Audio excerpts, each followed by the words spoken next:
Saya muliakan, di dalam kita berziarah tadi ada yang dilarang.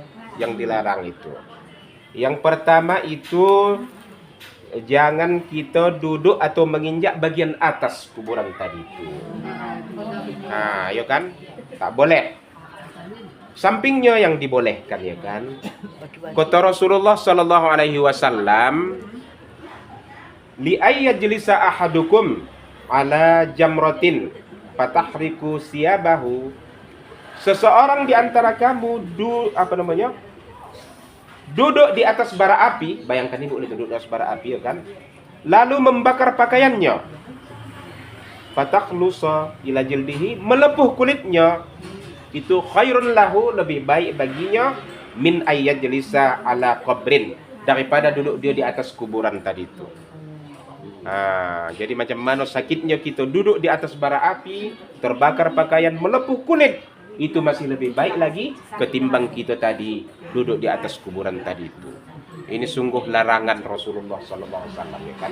Berarti menunjukkan itu perbuatan itu haram, haram dilakukan.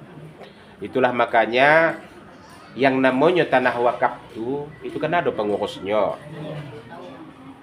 Salah satu namanya najir, najir, ya kan? Jadi tugas najir ini menata macam mana supaya kuburan ini satu jalur dia. Itulah. Kadang tak tahu di sini kapan, sudah di sini kaki kon pula ya. Mana jalannya gak? Itulah tak cocok tuh, tak ya kan? Lain lagi kan ulah keluarganya nang melupakan orang yang mati, tak ditengok 65 tahun tak ditengok orang tu keluarganya mati itu. Apa pun tak nampak tanda lagi, atau sudah. Awak sangko dan jalan juga, dilewati. Rupanya baru kita tengok ada batu nin sedang udah tumbang, udah hancur-hancur. Berarti kuburannya. Inilah kejahatan keluarga terhadap orang yang meninggal tadi. Tak dipedulikan orang. Kalau anda tak tahu pula namanya, iya kata torsi ya. Itu jahat keluarganya sih kan. Tak dibolo itu kuburan. Kalau tak tahu namanya, ya tak berdosa lah gitu pula, ya kan.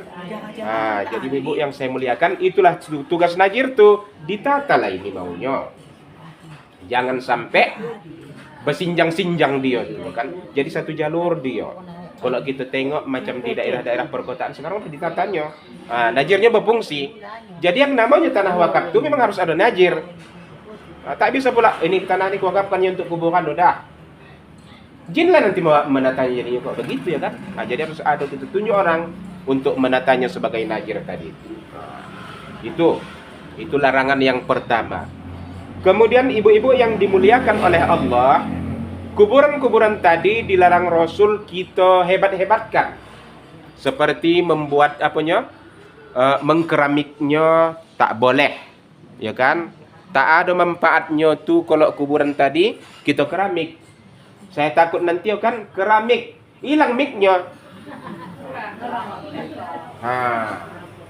Jadi tidak ada manfaatnya untuk mengkeramik. Ada. Ada Pak Konseh itu Pak kemana itu Pak? Kenapa itu? Jadi tubuhannya yang bagi ini saya lari. Iya, bertingkat-tingkat. Jadi itu pula pakai baju. Iya. Bagaimana pula hukumnya? Itulah saya tak tahu juga. Bakal lambu. Kalau kalambu tak kalah sama tak mengindasi. Ini tapi jadi kan dibangun kalau lama. Pernah dibangun juga ya. Jadi kita pakai hamik. Iya. Tapi kan hamik. Keramik. Terus ini dibangun pakai batu bara. Itulah tak. Tak tahu kita entah apa dari orang. Iya. Jadi kok saya turut itu. Tanggung jawab orang itu sendiri itu membuatnya seperti itu, ya kan? Bertingkat-tingkat ya betul, bertingkat-tingkat itu tengok. Tak boleh. Tanah-tanah dia nanti punya dia, tapi itulah itu tak dibolehkan. Kan sudah dilarang Rasul tadi, ya kan? Kata Rasul begini, naha Rasulullah sallallahu alaihi wasallam ayyujassisal qabra. Rasul melarang untuk menembak kubur. Dilarang. Berarti perbuatan itu perbuatan yang diharamkan. Jadi kalau macam orang itu jangan kita turut. Tahu jawab orang itu sendiri itu. Kita mengikut apa yang dikatakan Rasul. mengapur, termasuk menyemen, menemboknya dilarang oleh Rasulullah. Wa ayyaqud alaihi, duduk di atasnya, wa yabni, dan membangunnya. Kan sudah jelas hadisnya, dilarang Rasul, jangan dibangun-bangun pala. Paling-paling yang dibolehkan itu telah tadi supaya ada nampak dia dinaikkanlah sedikit.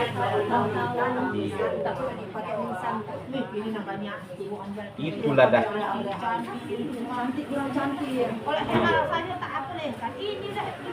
Dibina. Kita tengok ya. Merupakan ada kesunahan kalau sedikit agak ditinggikan kuburan tadi dari muka tanah sekedar sejengkal. Sekedar sejengkal. Itulah dah, itu dah menyalahi, kan? Sejengkal.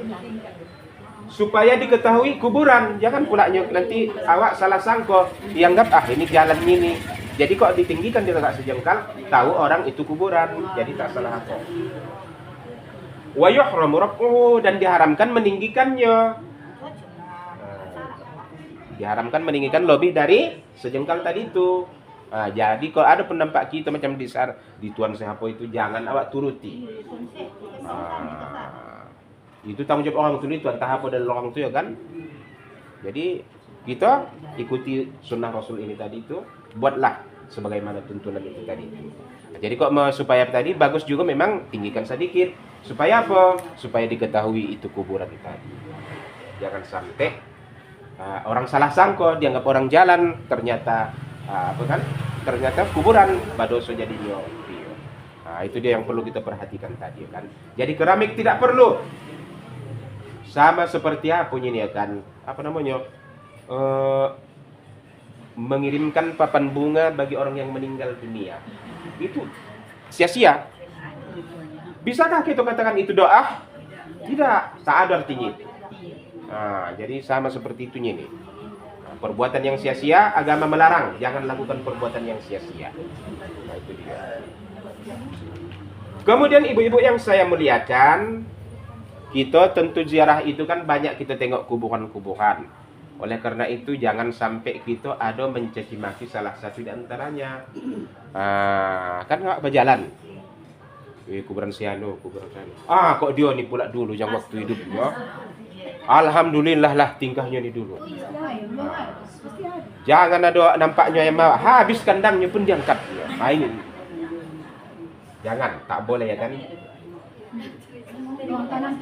Kata Rasulullah ya kan, la tasubbul amwat, jangan kamu mencaci maki orang yang sudah meninggal. Fa innahum qad abdu ila ma qaddimu, karena mereka ini sedang dihadapkan dengan apa yang dulu mereka perbuat waktu hidup di dunia. Artinya mereka sedang dipertanggungjawabkan di sidang. Jadi ini menunjukkan bahwa rupanya kalau sidang di kuburan tuh tak ada habis-habisnya.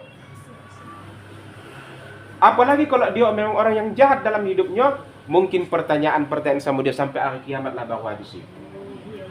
Tak ada habisnya tuh ya kan, Bu.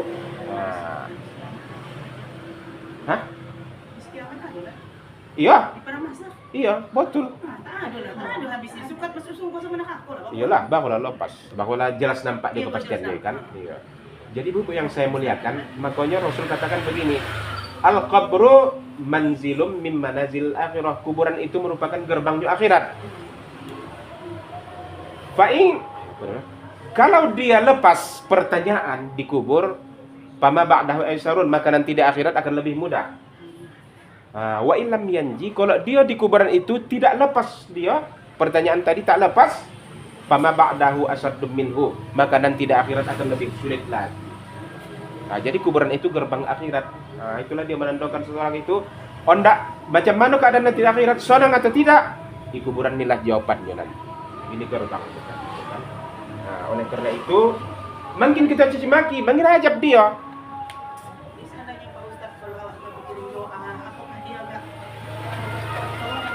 Iya, kalau doa itu memang.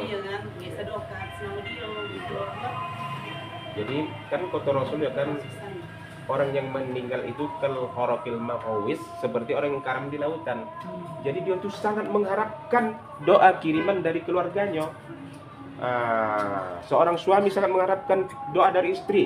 Istri begitu juga sangat mengharapkan doa dari suaminya yang hidup tadi ini tadi. Jadi mereka sangat mengharapkan. Kita bayangkan macam mana orang nangkam ya kan. Dan dipikirkannya macam mana hidup.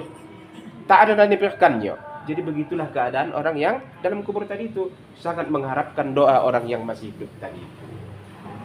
Jadi makanya kita yang disunahkan tadi itu baca bacaan tadi itulah. Kemudian kita doakan mereka. Jangan sampai kita menyebutkan kejahatan-kejahatan. Memang ibu-ibu yang saya